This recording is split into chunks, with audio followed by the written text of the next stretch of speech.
Hello friends, नमस्कार। संगवारी हो, स्वागत है आप सभी का छत्तीसगढ़िया न्यूज में एक बार फिर से।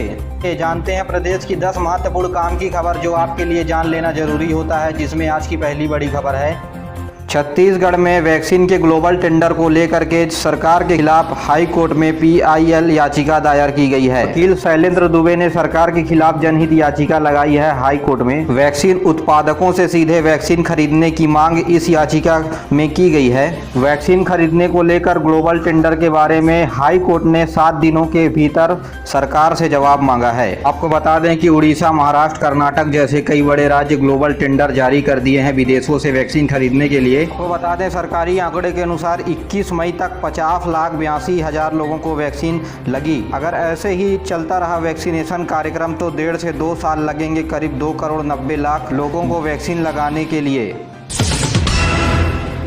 छत्तीसगढ़ में 2021 के दौरान दलहन, तिलहन, मक्का और धान की फसल की बुआई के लिए कृषि विभाग ने नया लक्ष्य निर्धारित किया है। कृषि मंत्री रविंद्र चौबे ने कहा कि इस बार खरीफ फसल के कुल बुआई का रकबा 48,20,000 हेक्टेयर प्रस्तावित है, जो बीते वर्ष की तुलना में 13,600 हेक्टेयर ज्यादा है। इस बार मक्के के रकबों में 25% और अन्य फसलों के रकबों में 43% बढ़ोतरी का लक्ष्य रखा गया है। मक्के के रकबे को बढ़ाकर 2,58,000 हेक्टेयर कर दिया गया है और अन्य फसलों का रकबा 1,01,000 हेक्टेयर करने का लक्ष्य है। कृषि मंत्री ने बताया कि राज्य के फसल में विविधता लाने के उद्देश्य से दलहनी फसलें में 20% और तिलहन फसलों में 32% की बढ़ोतरी की जाएगी। अरहर के फसल को 70,000 हेक्टेयर से बढ़ाकर 1,29,000 हेक्टेयर किया गया है।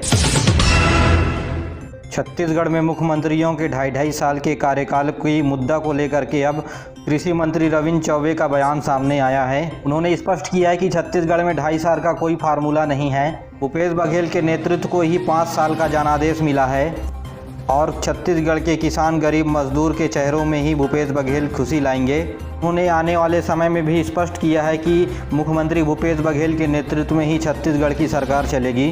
टीएस सिंहदेव का कहना है कि छत्तीसगढ़ पंजाब नहीं बनेगा, हम सभी आपस में मिल कर के काम करेंगे और प्रदेश की जनता का सेवा करेंगे। आला कमान के आदेश के चलते ही हम साथ में हैं और आला कमान जो जिम्मेदारी देगी उसे निभाएंगे।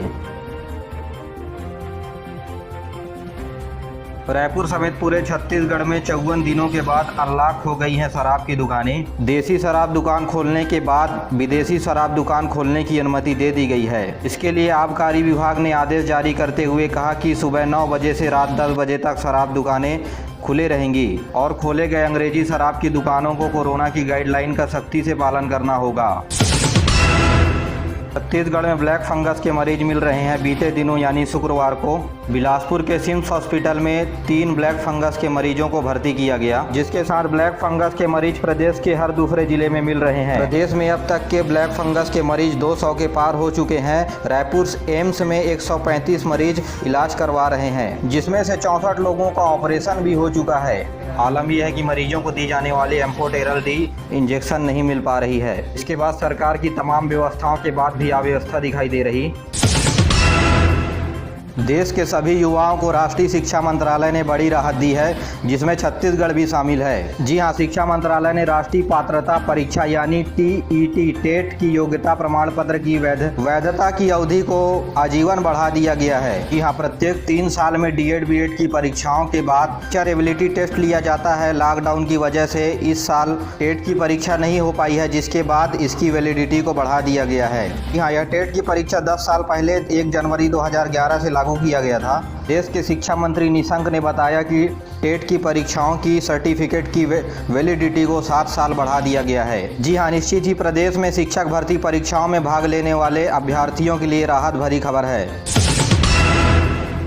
छत्तीसगढ़ में राज्य ओपन स्कूल ने जारी किया परीक्षाओं को लेकर के दिशा निर्देश। जी हां, प्रदेश में ओपन स्कूल में परीक्षा देने वाले 10वीं 12वीं के परीक्षार्थी अब घर बैठे देंगे एग्जाम। तो कोविड गाइडलाइनों को ध्यान में रखते हुए उत्तर पुस्तिका जमा करने के दिशा निर्देश भी जारी किए गए हैं। ओपन स्कूल के 10वीं 12वीं की मुख्य परीक्षा 24 मई 2021 से 15 जून 2021 तक आयोजन होनी थी, लेकिन संक्रमण की बढ़ती रफ्तार की वजह से परीक्षा को स्थगित कर दिया गया। जिसके बाद ओपन स्कूल के सचिव ने नई तारीखों का ऐलान करते हुए बताया कि हायर सेकेंडरी स्कूल के परीक्षार्थियों के लिए उत्तर पुस्तिका और प्रश्न पत्र 21 जून से बंटेंगे और यह उत्तर पुस्तिका प्रश्न पत्र नजदीकी परीक्षा केंद्रों में 25 जून तक बांटे जाएंगे। जिसके बाद और उत्तर पुस्तिका प्रश्न पत्र लेने की तारीख के ठीक 6 दिनों के अंदर उत्तर पुस्तिका को छात्र जमा करेंगे। तो वहीं राज्य ओपन स्कूल में हाई स्कूल की परीक्षा 1 जुलाई से शुरू होगी और उत्तर पुस्तिका प्रश्न पत्र 6 जुलाई तक बांटी जाएगी। जिसके बाद 10 जुलाई तक उत्तर पुस्तिका को जमा कर सकेंगे छात्र। अगर कोई विद्यार्थी कोविड पॉजिटिव है तो अपने परिजनों से उत्तर पुस्तिका प्रश्न पत्र मंगवाकर परीक्षा देकर जमा करवा सकता है। नहीं, हम कह सकते हैं कि जैसे अभी वर्तमान में 12वीं की परीक्षाएं हो रही हैं, ठीक वैसे ही नियम ओपन स्कूल के छात्र छात्राओं के लिए बनाई गई है।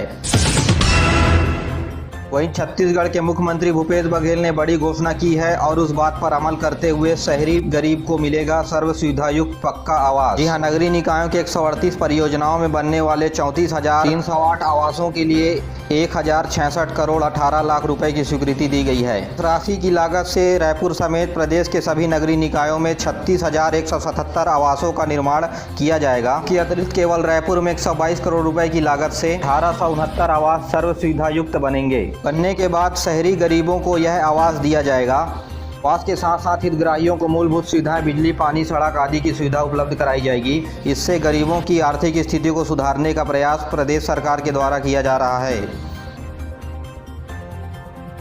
इसी बीच प्रदेश की वन मंत्री ने बड़ी घोषणा की है और कहा है कि विभाग में 99 लाख पौधे का रोपण स्वयं वन विभाग करेगी और 2 करोड़ 27 लाख पौधे का वितरण वन विभाग की तरफ से लोगों को किया जाएगा। और ये भी अपील किया गया है कि प्रत्येक व्यक्ति पौधा जरूर लगाएं।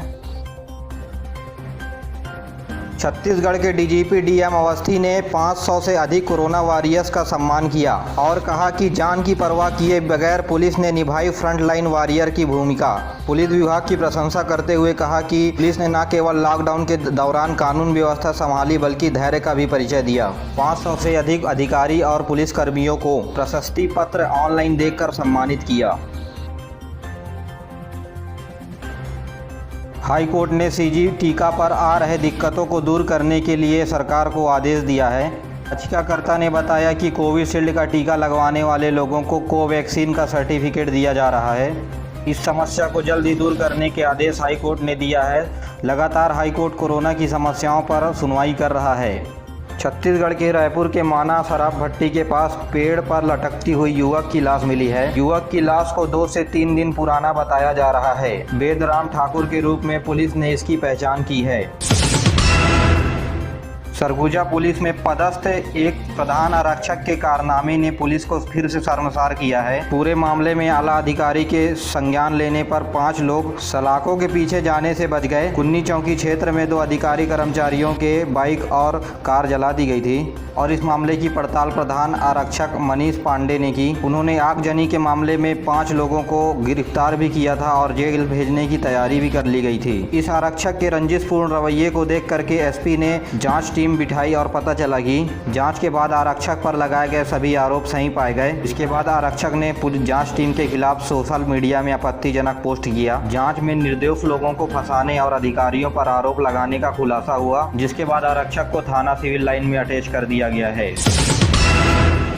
मेरे प्यारे साथियों, आज के लिए बस इतना ही। वीडियो पसंद आया तो वीडियो को लाइक करें, चैनल को सब्सक्राइब करना ना भूलिए और अपने दोस्तों के साथ जरूर शेयर कीजिए। दीजिए मुझे इजाजत, मिलते हैं अगले वीडियो में। तब तक के लिए